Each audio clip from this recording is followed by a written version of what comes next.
আসসালামু আলাইকুম, সকলকে আমন্ত্রণ আনন্দ টিভি রাতের সংবাদে। আপনাদের সঙ্গে আছি আমি ছোঁয়া খন্দকার। বৃহস্পতিবার সকালে বিভক্ত জেএমবির কর্ণধার জঙ্গি নেতা এমদাদুল হক ওরফে উজ্জ্বল মাস্টারকে রাজধানীর বসিলা থেকে গ্রেফতার করে র্যাব। গ্রেফতারকালে তার বাসা থেকে উদ্ধার করা হয় অস্ত্র, গুলি, নগদ অর্থ, রাসায়নিক দ্রব্য ও বুলেট প্রুফ জ্যাকেট। বৃহস্পতিবার কারওয়ান বাজারে র্যাব মিডিয়া সেন্টারে এসব তথ্য তুলে ধরেন র্যাবের আইন ও গণমাধ্যম শাখার পরিচালক কমান্ডার খন্দকার আল মঈন।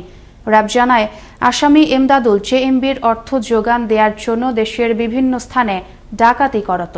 এছাড়া সে বাংলা ভাইয়ের সহযোদ্ধা হিসেবেও ছিল বলে জানায় র্যাব।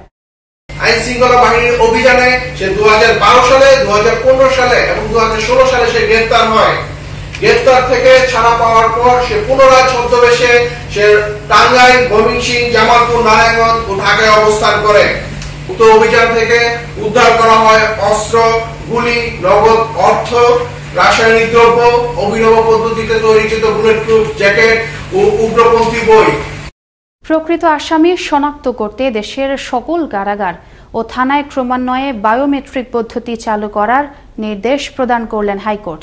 পাশাপাশি স্বরাষ্ট্র মন্ত্রণালয় ও কারা কর্তৃপক্ষকে এ নির্দেশনা বাস্তবায়ন করতে বলা হয়। এ বিষয়ে জারি করা রুল যথাযথ ঘোষণা করে বৃহস্পতিবার বিচারপতি এম এনায়েতুর রহিম ও বিচারপতি মোস্তাফিজুর রহমানের হাইকোর্ট বেঞ্চ এই আদেশ দেন। একই সঙ্গে নাশকতার মামলায় ভুল আসামি জহির উদ্দিনের বিরুদ্ধে গ্রেফতারি পরোয়ানা অবৈধ বলেও ঘোষণা করলেন আদালত। ইউরোপে যাওয়ার সময় ভূমধ্যসাগর থেকে উদ্ধার হওয়া 30 বাংলাদেশি দেশে ফিরেছেন। বৃহস্পতিবার দুপুর 12টা 5 মিনিটে টার্কিশ এয়ারওয়েজে ফ্লাইটটিকে 722 বিমান যোগে তারা হযরত শাহজালাল আন্তর্জাতিক বিমানবন্দরে অবতরণ করেন। বর্তমানে তাদের দেয়া তথ্য যাচাই বাছাইয়ের কাজ করছে বিভিন্ন কর্তৃপক্ষ। এ তথ্য নিশ্চিত করেন ব্র্যাকের মাইগ্রেশন প্রোগ্রামের হেড শরীফুল হাসান।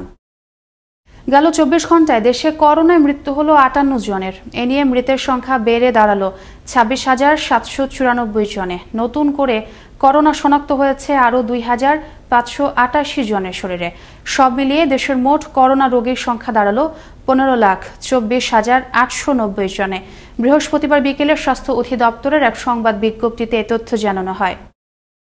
স্বেচ্ছাচারিতা সহ নানান অনিয়মের অভিযোগ উঠেছে ময়মনসিংহের হালুয়াঘাটে নাসিমা খাতুন নামের এক প্রধান শিক্ষিকার বিরুদ্ধে। এ বিষয়ে তদন্ত কমিটি গঠন করে অনিয়ম প্রমাণিত হলে ব্যবস্থা গ্রহণের আশ্বাস দেন সংশ্লিষ্ট কর্তৃপক্ষ। তবে অনিয়মের অভিযোগ অস্বীকার করেন অভিযুক্ত প্রধান শিক্ষিকা। ময়মনসিংহ থেকে ওমর ফারুক সুমনের প্রতিবেদনে থাকছে বিস্তারিত। হালুয়াঘাট উপজেলার পশ্চিম মণিকুড়া সরকারি প্রাথমিক বিদ্যালয়ের প্রধান শিক্ষিকা নাসিমা খাতুনের বিরুদ্ধে অনিয়ম, দুর্নীতি ও বিতর্কিত কর্মকাণ্ড সহ নানা অনিয়মের কথা উল্লেখ করে লিখিত অভিযোগ দায়ের করেছেন পরিচালনা কমিটির সদস্য চান মিয়া। অভিযোগ রয়েছে, সম্প্রতি সময়ে বিদ্যালয়ের উন্নয়নে বরাদ্দকৃত 1,76,000 টাকার কাজ করতে গিয়ে ভুয়া বিল ভাউচার তৈরি করে অর্থ তছরূপ করেছেন উক্ত প্রধান শিক্ষিকা।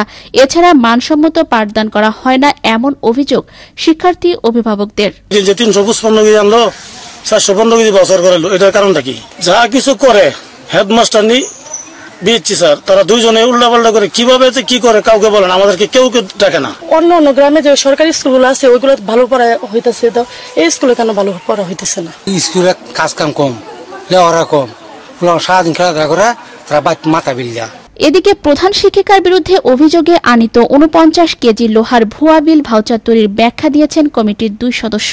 সমস্ত রডগুলি মেশিন উঠায় তার লেবার ওই উপরে রোডের উপরে ছিল, লেবার সহ মাপ হয়ে গেছে, যার কারণে 59 কেজি লেবার সহ তাও চালাইসা পড়ছে। যে টাকা দিয়েছেন টাকা অনুযায়ী ওনারা কাজ দেখলো মোটামুটি ভালোই করেছেন। অপরদিকে অভিযুক্ত প্রধান শিক্ষিকা নিজেকে নির্দোষ দাবি করে আনিত অভিযোগ সত্য নয় বলে জানান। এটা মিথ্যা কথা, ওজনে যা হয়েছে তাই টাকা নিচ্ছে এই মিস্ত্রি আর কি ওয়ার্কশপের দোকানদার। তদন্ত টিম গঠন করে অভিযোগ প্রমাণিত হলে ব্যবস্থা গ্রহণের আশ্বাস দিয়েছেন এই কর্মকর্তা। অনিয়ম, দুর্নীতির বিরুদ্ধে অভিযোগ দিয়েছে, আমরা অভিযোগটা করেছি, আমরা একটা তদন্ত কমিটি ইমিডিয়েট গঠন করি, তদন্ত করব, সে মোতাবেক প্রয়োজনীয় ব্যবস্থা গ্রহণ করা হবে। ফিরে আসুক শিক্ষার সুন্দর পরিবেশ, দূর হোক সকল অনিয়ম, তাই দ্রুত তদন্ত করে ব্যবস্থা গ্রহণ করবে কর্তৃপক্ষ, এমনটাই চাওয়া অভিভাবকদের।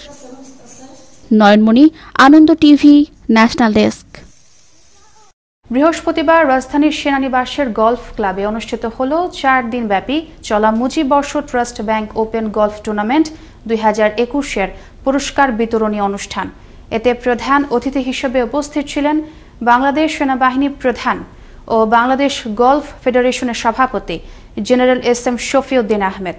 টুর্নামেন্টে বাংলাদেশ প্রফেশনাল গলফার্স অ্যাসোসিয়েশন ও বাংলাদেশ গলফ ফেডারেশনের অধীনে মোট 71 জন পেশাদার ও 7 জন অ্যামেচার গলফার অংশগ্রহণ করেন।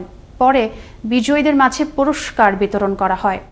এই পেশাদার গলফাররা অনুশীলনের মাধ্যমে তাদের খেলার মান উন্নয়ন করে আন্তর্জাতিক পরিমণ্ডলে দেশের ভাবমূর্তি উজ্জ্বল করবেন। আর এর জন্য আমার তরফ থেকে ভবিষ্যতে যে কোনো সহযোগিতা আমি করব ইনশাআল্লাহ।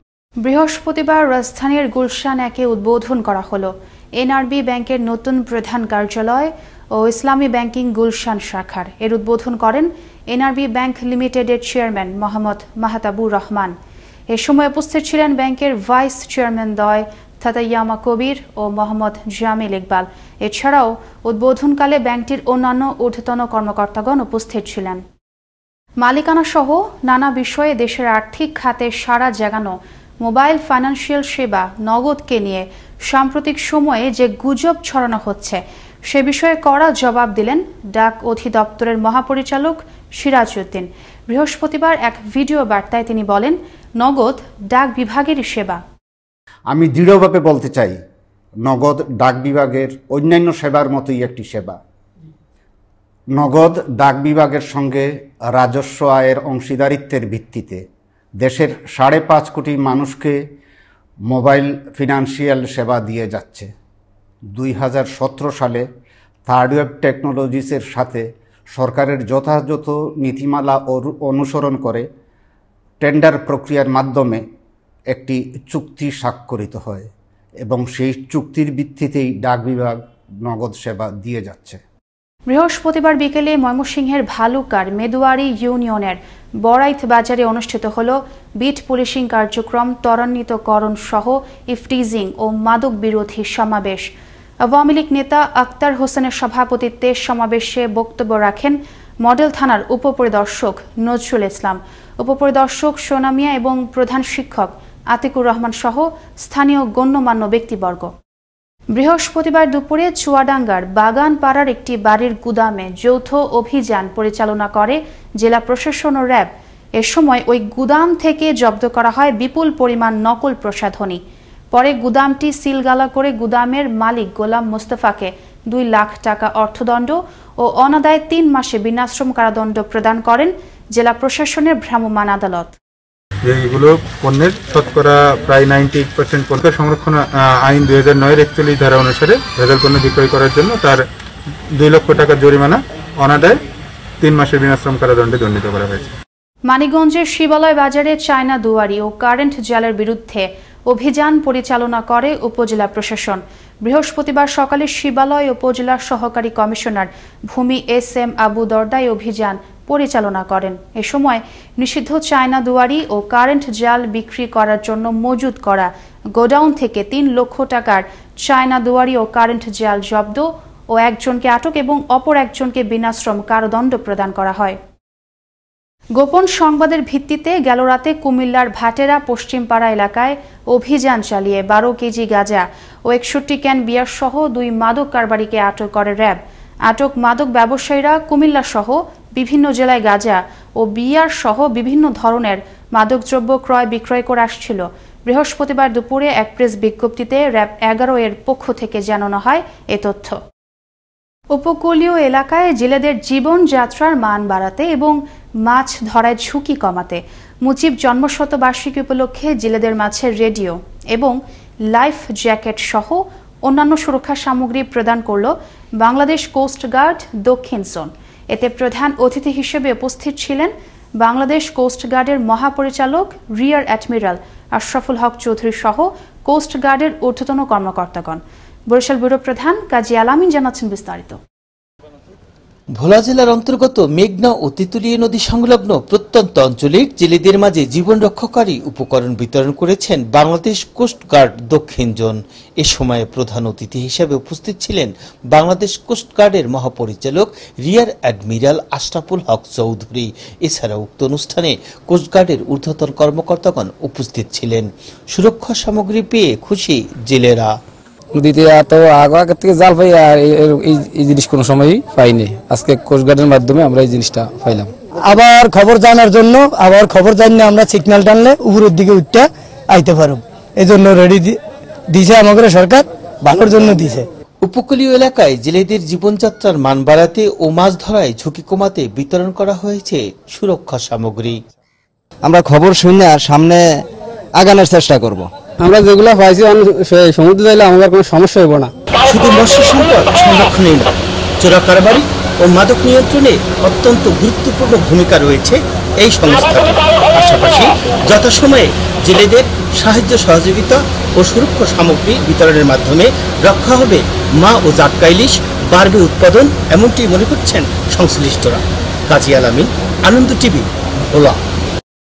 আইপিএলে জুয়া খেলার টাকা নিয়ে বিরোধের জেরে প্রতিবন্ধী কিশোর রুবেল মিয়াকে হত্যার রহস্য উদ্ঘাটন করল পিবিআই জামালপুর। হত্যাকাণ্ডে জড়িত দুজনের মধ্যে সোহেলকে বৃহস্পতিবার সকালে শেরপুরের ঝিনাইগাতি নয়াপাড়া থেকে গ্রেফতার করে পিবিআই। বৃহস্পতিবার দুপুরে এক সংবাদ সম্মেলনে এ তথ্য নিশ্চিত করেন পুলিশ সুপার এম সালাউদ্দিন। এর আগে গেল 6 সেপ্টেম্বর শেরপুরের ঝিনাইগাতির একটি বিল থেকে রুবেল মিয়ার গলিত লাশ উদ্ধার করে পুলিশ। বৃহস্পতিবার সকালে নীলফামারীর শাখামাছা বাজার এলাকায় মইনুল ইসলাম নামের এক নির্মাণ শ্রমিকের মরদেহ দেখতে পেয়ে পুলিশকে খবর দেয় স্থানীয়রা। পরে পুলিশ এসে লাশটি উদ্ধার করে হাসপাতালের মর্গে পাঠায়। ময়না তদন্ত শেষে মৃত্যু কারণ জানা যাবে বলে জানান নীলফামারী সদর থানার ভারপ্রাপ্ত কর্মকর্তা আব্দুর রৌফ। যা দেখতে পাই তার মুখ দিয়ে প্রচণ্ড লালা ফুপড়ি বের হচ্ছে, তার শরীরে কোথাও কোনো জখম নাই। তার শ্রোতাল রিপোর্ট প্রস্তুত করো তো আমরা লাশ মর্গে ময়নাতদন্ত প্রেরণ করে ময়নাতদন্ত রিপোর্ট প্রাপ্তির সাপেক্ষে আমরা পরবর্তী আইনগত ব্যবস্থা গ্রহণ করি। গেল সোমবার চুয়াডাঙ্গার নতুন যাদবপুর গ্রামের প্রবাসী স্ত্রী জেসমিন খাতুন হত্যার রহস্য দ্রুততম সময়ের মধ্যে উন্মোচন করেছে পুলিশ। হত্যাকাণ্ডে ব্যবহৃত বিভিন্ন আলামত সহ জড়িত 2 আসামিকেই গ্রেফতার করেছে পুলিশ। বৃহস্পতিবার দুপুরে চুয়াডাঙ্গা সদর থানা চত্বরে এক সংবাদ সম্মেলনে এ তথ্য নিশ্চিত করেন অতিরিক্ত পুলিশ সুপার আবু তারেক। চেতনানাশক দিয়ে তাকে ঘুম পাড়ানো হয় এবং পরবর্তীতে মামুন একাই সেখানে যায় এবং তার ঘরে তার ড্রেসিং টেবিলের উপরে একটা ধারালো চাকু থাকে, যে চাকু দিয়ে সে পরবর্তীতে তাকে হত্যা করে। মুন্সিগঞ্জের অটো চালক নয়ন দাসকে নারায়ণগঞ্জে হত্যার ঘটনায় মামুন নামের এক আসামিকে গ্রেপ্তার করেছে পুলিশ। বৃহস্পতিবার দুপুরে জেলার টঙ্গীবাড়ির আবদুল্লাপুর এলাকা থেকে তাকে আটক করে ফতুল্লা থানা পুলিশ। বিষয়টি নিশ্চিত করেন টঙ্গীবাড়ি থানা ভারপ্রাপ্ত কর্মকর্তা মাহবুব আলম। এদিকে একই দিন আবদুল্লাপুর বাজারে নয়ন হত্যার বিচারের দাবিতে বিক্ষোভ ও মানববন্ধন করে এলাকাবাসী। এই ছিল এখনকার মতো আনন্দ টিভির সর্বশেষ সংবাদ এবং বিনোদন। সবার আগে দেখতে ভিজিট করুন www.facebook.com/anondtvbd এই পেজে। ধন্যবাদ সকলকে, শুভরাত্রি।